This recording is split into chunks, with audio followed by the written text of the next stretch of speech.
It was the center of the universe. I'm just getting some stories about Palms here. Uh-oh.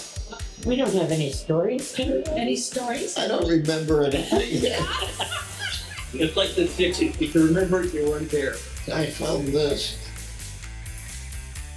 Wow. Then Marty, how are you involved with the Palms? Well, I was sort of Bobby Bowles' first wife. Cooked when there was before it had the stage. And I did money and banking and stuff like that. The gay scene was there, and the hip scene had moved over from 8th Street because it got rough on 8th Street. Bobby Bowles was the mayor of Polk Street. You know, it was good times. You were like one of the owners of I was with Bobby Bowles. We were the two owners of the Palms. Probably 1975 we opened it. We used to go hang out at the Rose and Thistle, and Bobby said one day, why don't we have our own place? The space came up and we rented it, and then we built it and opened it up as a restaurant. And then we had Jane Doorknocker there one night just doing on the piano, and then we decided to take out the kitchen and put in a stage. The decadent. And that's how it became more of a music venue. It's so decadent. You know, it's the only way to I have like 3 shredded old schedules. Oh. I don't have any of these. You know, I should have had one. You know what? I have an 8-track tape recorder in the basement of the Palms Café all the time I was there. I should have been recording everything.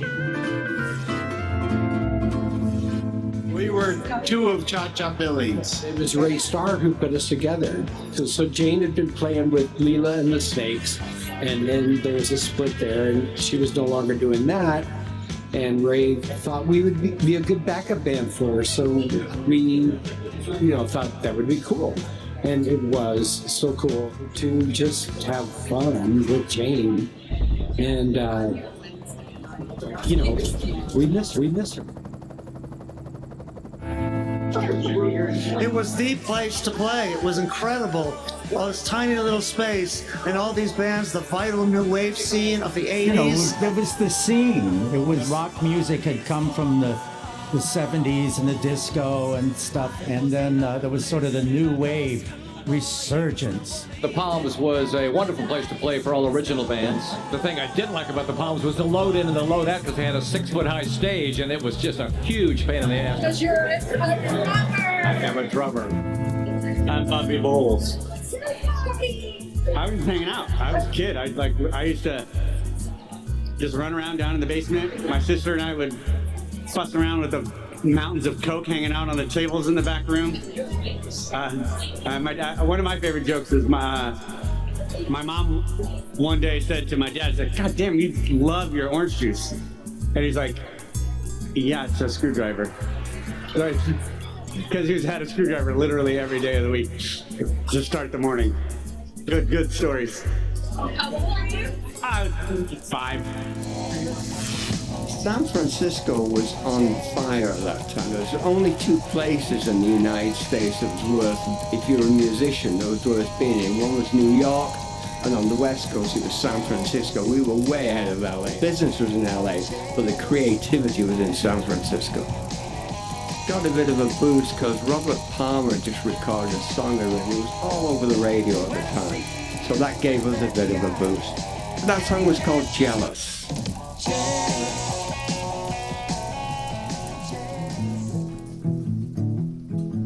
You could go back and see the lineup every week. Huey Lewis for $3. Big Joe Turner, Mary Wells. Martha Reeves. We had Big Mama Thornton there. Yes, indeed. What year was that? Had to be 79 or 80. She sang with my brother Billy his 30th birthday. Big Joe Turner was there too. Big Joe Turner. We had to get him a cab to get him up to the Van Ness, 1 block away, because they couldn't walk up there.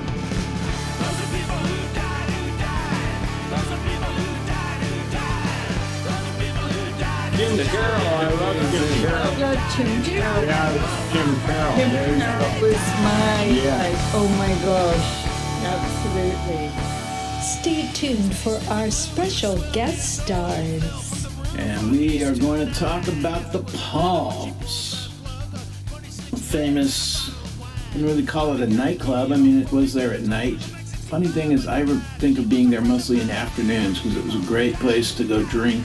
I'd actually been to the Palms a lot before I ever played there because I used to go over to the Polk mostly looking for clothes because the clothes for straight men were pretty lame. And so I would go to all the shops that were catering to gay men because the clothes just looked cooler and I liked them. And I liked the culture over there.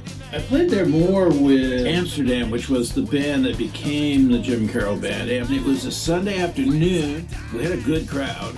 And one of the bigger crowds I've seen at the Palms. This is some mid-set banter. I'm really sorry I'm late, Phil. Took in Castro Street. I get Polk and Castro mixed up. Jim saying he went home between sets. The cab driver took him to Castro instead of Polk. And then he says, I get Polk and Castro mixed up too. I recall that being a pretty fun gig. I don't remember a lot of details, but I just remember doing an afternoon show. I liked maybe just because I was still pretty sober. Bill Graham used to come to the Palms, and sometimes I remember one time he was standing behind me, and Chris Isaak was playing there, and he was asking me about Chris Isaak, and I said, "Oh, he already has a manager." I grew up in San Bruno, which was a little town right outside of San Francisco. When I was a teenager in the 70s, there was nothing cooler than Polk Street. As soon as I got my driver's license, I'd get in my little Volkswagen Bug, drive up to Polk Street, hang out at the Palms. And there was a clothing store right next there that had a bunch of kind of glam rock clothing, and I would save up all my money so I could go shop there. A couple years later, I found myself in an all-girl hard rock band called Rocks. One of the places we ended up playing was the Palms. And being that we were all underage, we had to play our sets.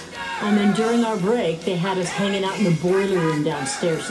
So I loved playing at the Palms because it was always filled with the most crazy people, very decadent, kind of like I said, glam rock, Bowie-esque kind of people. One of the bands that we played with a lot was the Squares, which later on, Joe Satriani became the most famous shredder guitar player. That he was once in a new wave band. Ah, yes, the Palms.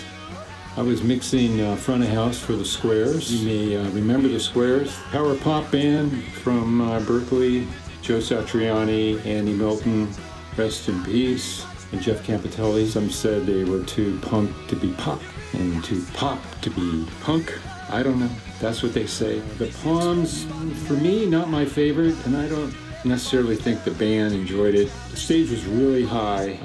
I mean, unusually high. Like their heads were touching the ceiling. You were at the stage, you were looking at their crotches. I don't know if it was designed that way or I don't know what they were thinking. But the worst thing was that there was really no dressing room. I remember that after a set, they would leave the stage, and because they were up high, and the place is crowded, it was hot, and then they'd get off stage and they'd go into a hallway in a room that was probably 95 degrees in the summer. I mean, it was unbearable. I wouldn't even go in there. I'd say, if you want to talk to me, you're gonna have to come out. Come out on the street. 1978, I found myself in San Francisco. I was setting my sights on getting into the American Conservatory Theater. I was a poor starving actor. I lived just a few blocks from the Palms in 79-ish. And one night I saw a friend of mine from high school playing bass in a band called Pearl Harbor and the Explosions. Larry Haynes, known as Hillary Stench, and his brother Johnny on drums. The Palms was like a melting pot because you'd see rock and roll bands and new wave bands and punk bands, and it was a pretty cool little club. There wasn't like the Deaf Club where you would take your own life in your hands. It was pretty disgusting, you know. As soon as the band would start, they'd get covered with spit. And be like, what is this? The Blue Hay was another club that you'd go to and take your life in your own hands. The whole place kind of reeked from that bathroom, and I remember it was a Psychotic Pineapple at the Palms. You know, at the end of the night, we had danced so hard and got so hyped up on seeing each other. When he learned that I lived just a few blocks away, he says, "Well, let's continue the party there." You know, I said, "Sure." Invited a couple people, and the entire bar showed up at my apartment. Several people stayed for days, and one ended up staying for 3 months. Didn't get to San Francisco until the 1980s, but it was definitely the hotbed of musical activity. I first started working in the radio business in college in New Jersey. So when I went to San Francisco, I just graduated, and there I started working at KOME. I transferred over to KSAN, which was rock at the time, but then it turned country, which was very disappointing. It was pretty wild in those days. We were all young, single, professional, hardworking women, but hardworking at partying as well. Sometimes we do it fast, sometimes we do it slow, but we always do it. I saw incredible shows there. In fact, I saw a show that led to a 20-year career path. I saw Mary Wells, the Motown star, there in a good show. And then when I saw her in a bad show later in town, I asked her to be my guest at a Bill Graham birthday concert for me. And then that led to a 20, 30-year career as a musical director for other acts, including Mary. And I was her musical director through her death. But that was because I saw her at the Palms.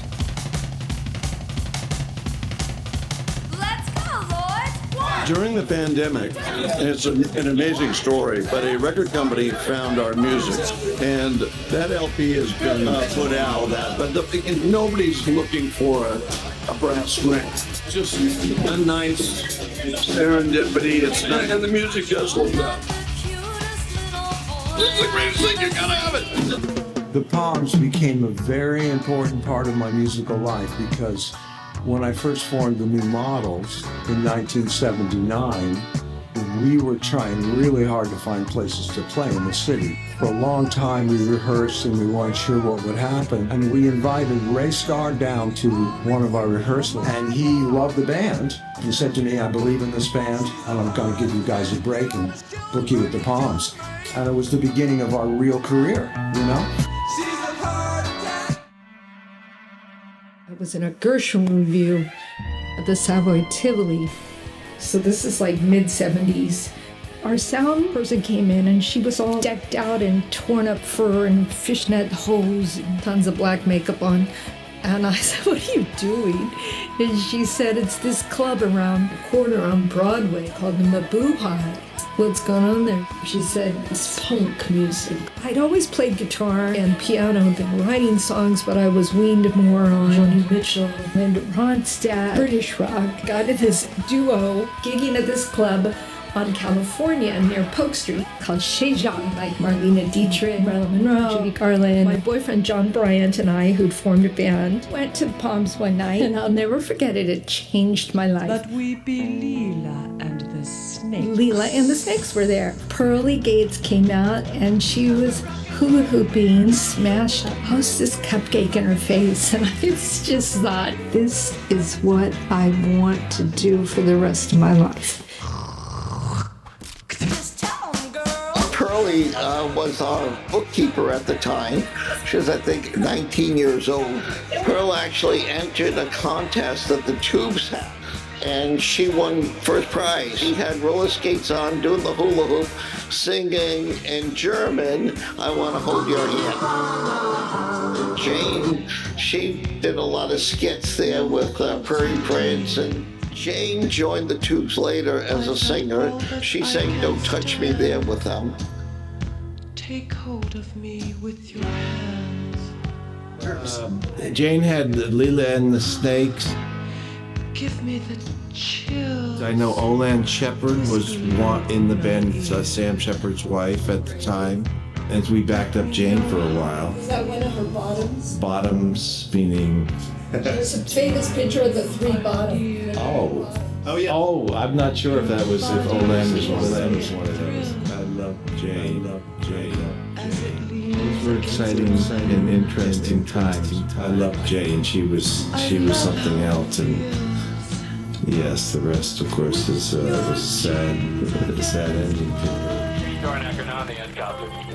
Thank you very much, Joy. There was indeed an accident. Earlier there was a car fire at Hudson and Canal, New Jersey.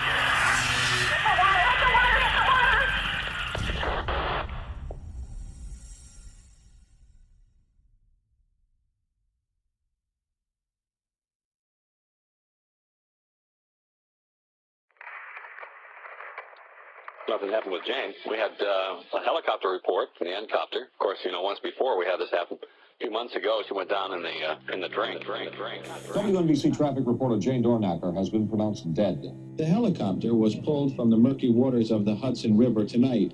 Now, National Transportation Safety Board investigators will begin.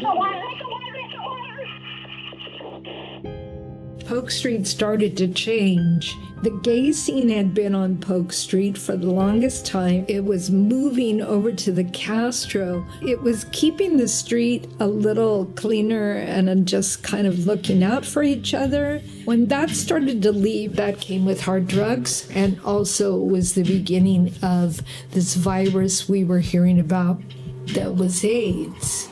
Things started to get treacherous in that area. Close to closing time on Saturday night, there was a guy who'd been in the bar for quite some time, getting drunk. I later heard he broke up with his girlfriend. That's why he was out on a bender. Doorman was busy, and the bartender called me over and asked me if I would escort this guy out the door because he was being disruptive. I agreed. I went over and talked to him for a little bit, and he agreed to leave the bar. So we walked out the door together. As we walked out, I looked to my right and saw 3 young men coming up the street. I didn't think anything of it at the time. I just turned around and came back into the bar. I remember one night after a show, we were walking out, and I was really tired. I was probably very drunk. Our roadie threw me back against the wall. I'd walked in between these 2 guys, and he just threw me back. And a few minutes later, I heard a huge commotion breaking out outside. The doors rattled. There was some screaming and yelling. Apparently I walked in between a knifing. I went outside to see what was going on, and there was a young black man and the guy that I'd escorted out of the store, both lying on the ground bleeding. The black man was up on his elbow and talking, but the guy that I'd escorted out of the bar looked like he was either unconscious or close to being unconscious. I got down on my knees next to him, and I tried to staunch the blood. I put my hand in his chest. Thank goodness my roadie had thrown me back and saved my life. I was trying to staunch the blood and talking to him, trying to keep him alert. It didn't. Within a minute or so, just as the EMT people arrived, he died.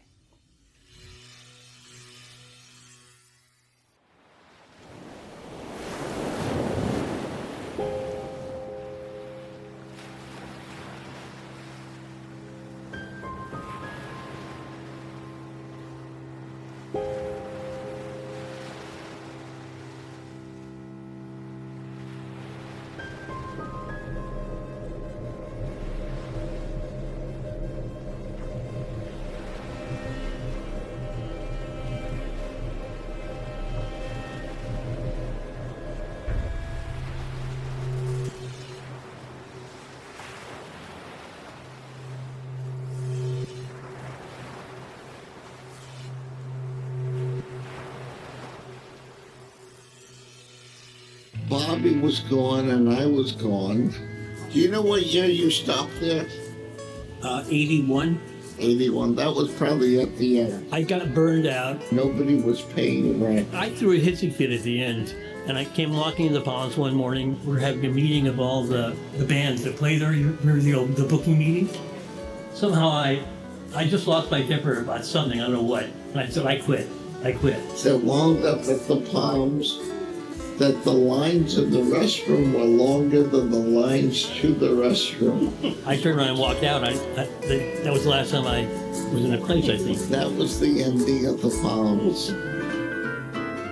For me, Basic stories, we probably have. They're all in the songs, It though. was like a mecca, this music, this creativity, this energy that was in the city during the 80s. Yeah, it was the center of the universe. I now think that particular era ended up being called New Wave, was become, in a genre of music, as important as, say, bebop is for jazz. There was the scene. Good stories. And then I paid Ray like $100. All of a sudden, next month we're number one. Pay to play. That's right.